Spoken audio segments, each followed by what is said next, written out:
On the night of October 24th, 1944, somewhere in the dark waters of the East China Sea, one of the most successful warships in American history fired a torpedo that would come back and kill it. In less than 30 seconds, the deadliest U.S. submarine of World War II was mortally wounded by its own weapon. What followed was panic, flooding, crushing depth, and a desperate fight for survival inside a sinking steel tube. This was the end of a submarine that had terrified Japanese shipping, rewritten the record books, and pushed submarine warfare to its absolute limits. This was the final patrol of the USS Tang. By the summer of 1944, American submarines had become one of the most effective weapons in the Pacific War. While aircraft carriers and battleships captured headlines, it was submarines that quietly strangled Japan's ability to fight. Japanese industry depended almost entirely on shipping for oil, food, raw materials, and weapons. Sink the ships, and the empire would slowly suffocate. The U.S. Navy learned this lesson the hard way early in the war, plagued by faulty torpedoes and cautious doctrine. But by 1943 and into 1944, American submarines were no longer experimental weapons. They were hunters. The USS Tang was built specifically for this kind of war. Commissioned in October 1943, Tang was a Balao-class submarine, one of the most advanced conventional submarines of the era. Stronger pressure hulls allowed deeper dives, improved batteries gave longer submerged endurance, and upgraded sonar and radar made night surface attacks deadly. Tang was designed to fight aggressively close to enemy waters, where mistakes were unforgiving and success meant survival. From the moment Tang entered service, it was clear this boat would not operate like the others. Commanding the submarine was Richard O'Kane, a seasoned officer who had already earned a reputation as one of the most aggressive and skilled submarine tacticians in the Pacific. O'Kane was not new to danger. Earlier in the war, he had served as executive officer aboard the USS Wahoo under the legendary commander Dudley "Mush" Morton. On Wahoo, O'Kane personally witnessed the brutal reality of unrestricted submarine warfare and the devastating effectiveness of bold close-range attacks. He also witnessed loss. When Wahoo was sunk in 1943, O'Kane survived only because he had been transferred off the boat days earlier. That survival stayed with him. When O'Kane took command of Tang, he brought with him a philosophy shaped by experience, confidence, and a refusal to fight cautiously. Tang would not stalk from a distance and hope for lucky shots. Tang would close in, attack aggressively, and finish the job. The crew reflected that mindset. Tang's sailors were trained hard, drilled relentlessly, and expected to perform under extreme pressure. Submarine service already attracted men willing to accept terrifying odds. But Tang's culture pushed even further. This was a boat where mistakes were not tolerated, where speed and precision mattered, and where the captain demanded absolute trust from his crew. Tang's first war patrol began in January 1944. Operating in the Caroline Islands region, the submarine immediately demonstrated its potential. O'Kane attacked aggressively, often surfacing at night to close the distance and overwhelm enemy escorts with speed and confusion. Japanese convoy defenses were improving, but Tang consistently slipped through, launching torpedoes at close range and escaping before retaliation could be organized. Ship after ship went down. Cargo vessels, tankers, transports, and escorts fell victim to Tang's attacks. Unlike many submarines that claimed probable sinkings, Tang's kills were often clearly observed.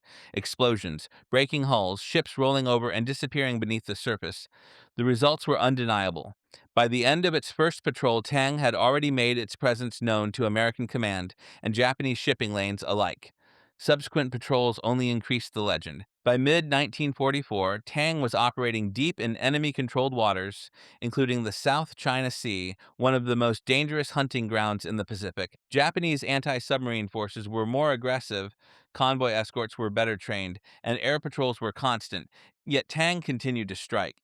O'Kane often attacked multiple ships in a single night, maneuvering through chaos, tracer fire, and exploding targets. One of Tang's most remarkable patrols resulted in the sinking of more ships than some submarines managed during their entire war service. The numbers climbed rapidly. By its fifth patrol, Tang had sunk 24 enemy ships, a confirmed total unmatched by any other U.S. submarine. In terms of both ships destroyed and tonnage sunk, Tang had become the most lethal American submarine of World War II. With success came pressure. Each patrol pushed the boat and crew harder.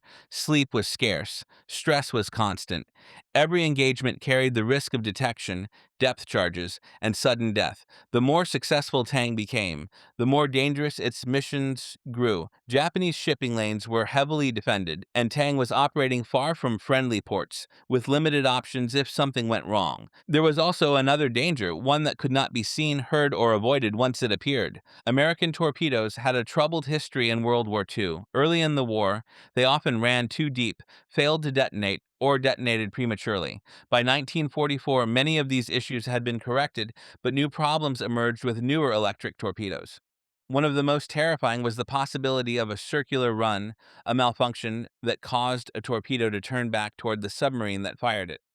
Most submarine crews feared this scenario, but few had experienced it firsthand. It was rare, unpredictable, and deadly. If it happened at close range, there was almost no time to react. Tang had already survived multiple close calls. Enemy escorts had dropped depth charges nearby. Aircraft had nearly caught the boat on the surface. Torpedoes had missed by seconds. But by the fall of 1944, Tang was preparing for what would be its final patrol, already carrying a reputation unmatched in submarine warfare. The submarine set out once more into hostile waters, confident, lethal, and operating at the peak of its effectiveness.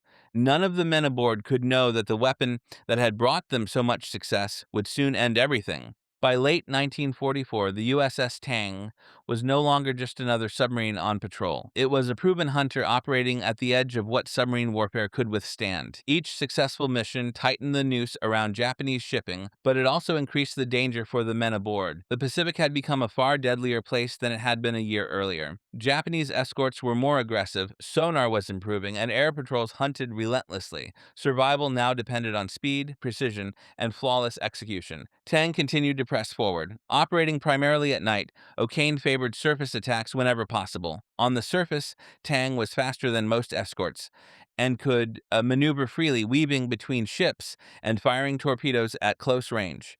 These attacks were fast, violent, and chaotic. Searchlights snapped on.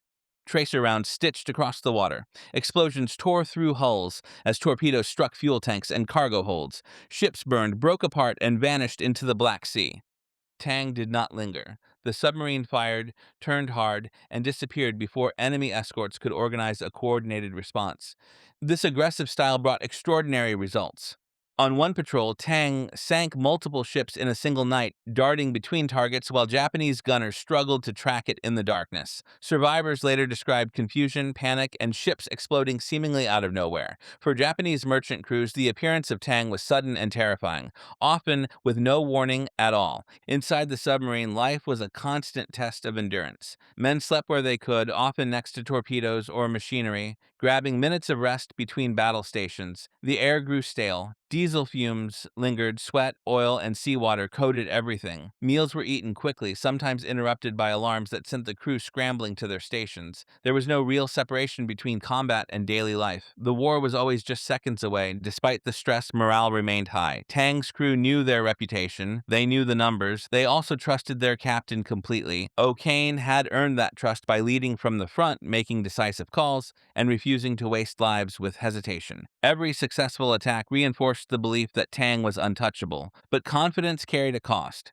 The closer Tang operated to enemy coastlines, the fewer escape options existed. Shallow waters limited diving depth. Aircraft coverage was constant. Enemy escorts were quicker to react. A single mistake could mean detection, depth charges, and destruction. And beneath all of this lurked a hidden threat that no amount of skill could fully control. American torpedoes were still not perfect. By 1944, Tang was primarily using the Mark 18 electric torpedo. Unlike earlier steam-driven torpedoes, the Mark 18 left no visible wake, making it harder for enemy ships to evade. It was quieter and deadlier in theory, but it had flaws, battery failures, guidance problems, and most terrifying of all, the possibility of a circular run. A circular run occurred when a torpedo's guidance system malfunctioned, causing it to curve sharply instead of running straight. In the worst cases, the torpedo would complete a full circle, turning back toward the firing submarine.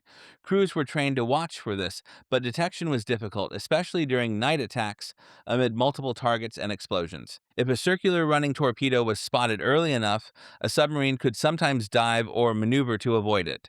But at close range, reaction time was measured in seconds. Tang had already experienced torpedo irregularities during earlier patrols. Some torpedoes failed to detonate, others ran erratically. These incidents were noted, but they were not enough to slow Tang's operations. The submarine's success had come through aggressive tactics and constant pressure. Changing that approach now would risk losing the initiative. In October 1944, Tang began its fifth war patrol. By this point, it was already the most successful U.S. submarine of the war. The mission area included heavily traveled shipping lanes near the East China Sea, where Japanese convoys were still attempting to move troops and supplies despite mounting losses. Almost immediately, Tang found targets. Night after night, O'Kane stalked convoys, selecting the most valuable ships and striking with precision. Escorts were evaded or distracted. Torpedoes found their marks. Ships burned and sank. Tang's kill count continued to rise, adding to a record that seemed almost impossible to surpass. The final engagement began like many others. On the night of October 24th, 1944, Tang encountered a Japanese convoy under cover of darkness. O'Kane maneuvered into position for another surface attack. The submarine closed the distance, aligning itself for what should have been a routine shot. Torpedoes were loaded, solutions were calculated, the crew moved with practiced efficiency. Tang fired. One torpedo streaked toward its target, an enemy transport already damaged from earlier attacks. Almost immediately after launch, something went wrong. Lookouts and sonar operators noticed an unexpected movement. The torpedo was not running straight. It was turning. At first there was disbelief, then recognition. The torpedo was curving back toward Tang. O'Kane ordered emergency maneuvers. The submarine turned hard, but the range was too close and the time was too short. The crew watched helplessly as the weapon they had just fired came back at them. There was no escape. The torpedo struck the USS Tang on the starboard quarter with devastating force. It detonated beneath the stern, directly under the engine rooms, ripping through the pressure hull and instantly killing men in the aft compartments. The explosion knocked out power, shattered bulkheads, and sent seawater pouring into the submarine at an uncontrollable rate. Tang immediately lost propulsion and began to sink stern first into the dark waters of the East China Sea. Inside the submarine, chaos erupted. Lights went out, the boat tilted sharply downward. Men were thrown from their stations as gravity shifted violently. Seawater surged through ruptured compartments, flooding passageways in seconds. Damage control teams tried to respond, but the destruction was too severe. The stern was already lost. Tang was sinking fast, far faster than any controlled dive. As the submarine plunged, pressure increased rapidly. Hull plates groaned and creaked as the boat passed safe operating depth. The crushing weight of the ocean pressed inward. Valves failed. Water forced its way through seams that had never leaked before. The aft sections were gone. Survivors in the forward compartments fought to seal off flooding, but they knew the truth almost immediately. Tang was not coming back up. Within moments, the submarine struck the ocean floor at a depth of roughly 180 feet. The impact slammed men against bulkheads and dislodged equipment throughout the forward compartments. The stern had already been destroyed. Only a small portion of the crew remained alive in the forward torpedo room and control spaces. Silence followed. In the darkness, the surviving crew took stock of the situation. The air was thick, hot, and rapidly running out. Carbon dioxide levels were rising. The submarine was flooded everywhere except a few isolated compartments. There was no radio contact. No rescue would come. The men faced a choice that no submariner ever wanted to make. They would have to escape through the torpedo room using Momsen lungs, or they would die inside the wreck. Commander Richard O'Kane, injured but alive, took charge. Despite the disaster, discipline held. The crew worked methodically, preparing the escape trunk. Each man knew the risks. The Momsen lung was not a guarantee of survival. It required a controlled descent, careful breathing, and calm under extreme pressure. Panic meant death. One by one, men entered the escape hatch. The first attempts were terrifying. As the hatch opened, seawater flooded in, equalizing pressure. The men disappeared upward into darkness, hoping their lungs and training would carry them to the surface. Some made it. Others did not. A few drowned during ascent. Others surfaced only to be captured by Japanese patrol boats. O'Kane was among those who escaped. After reaching the surface, he and the other survivors were pulled from the water by Japanese forces. They were beaten, interrogated, and imprisoned for the remainder of the war. Of Tang's crew of 87 men, only 9 survived the sinking. All 9 were captured. The USS Tang was gone. The final tally was staggering. Tang had sunk 33 enemy ships, with 24 confirmed and credited officially, more than any other American submarine in World War II. It had crippled Japanese shipping across multiple patrol areas and played a direct role in accelerating Japan's logistical collapse. Even in loss, Tang remained the deadliest U.S. submarine of the war. After the war, O'Kane's actions were reviewed. His leadership, tactical brilliance, and calm under catastrophic conditions were undeniable. He was awarded the Medal of Honor, not just for Tang's final patrol, but for a pattern of extraordinary courage and effectiveness across the war. The sinking of the USS Tang forced hard lessons. Torpedo safety procedures were re examined. Circular run malfunctions were taken more seriously. Submarine doctrine adjusted. The tragedy underscored a brutal reality of undersea warfare. Even the most successful crews were never safe from the weapons they carried.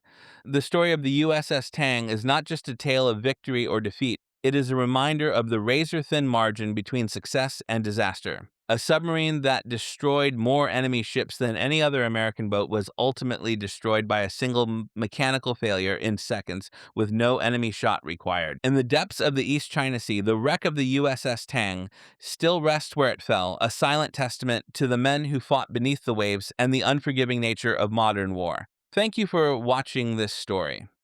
If you enjoyed learning something new today, make sure to subscribe, like the video, and leave a comment telling us what you thought of this story.